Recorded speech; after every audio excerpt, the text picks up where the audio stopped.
একটা খুব ভয়ের জিনিস আপনাদের আজকে দেখাচ্ছি। 14 নম্বর ওয়ার্ডের হরিশনিয়গী রোডের একটা জায়গা থেকে ধরে এনেছে মশা। কারা? আমাদের টিম, যে টিমের নেতৃত্ব দিয়েছে আমাদের ভেক্টর কন্ট্রোল অফিসার বিথিকা মণ্ডল, টেস্ট টিউবের মধ্যে করে নিয়ে এসছে। সেই মশাটাকে আমরা দেখাবো, তার নাম ইডিস ভিক্টেটাস। কলকাতা শহরে দুটো মশার নাম তো আমরা জানি, ইডিস অ্যালবোপিক্টাস আর ইডিস ইজিপ্টাই। এই দুটো মশা ডেঙ্গু ছড়ায়, কিন্তু ইডিস ভিক্টেটাস একটা নতুন প্রজাতির মশা। এটা আমরা এই নিয়ে দ্বিতীয়বার পেলাম, যার পেছনেও রয়েছে কাহিনী। এও নাকি ডেঙ্গু ছড়াতে পারে।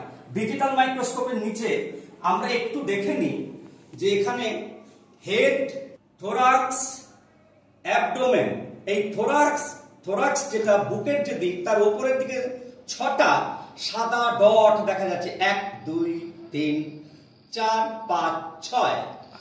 সুতরাং ভয় গিয়ে কলকাতা শহরে কে কোথা দিয়ে ঢুকছে, এটাও কিন্তু আমাদের চিন্তার বিষয়। সুতরাং মশাকে অবজ্ঞা নয়, মশাকে উপেক্ষা নয়, মশাকে উৎসে বিনাশ করার কাজটা সবাই মন দিয়ে করুন। সবাই ভালো থাকবেন।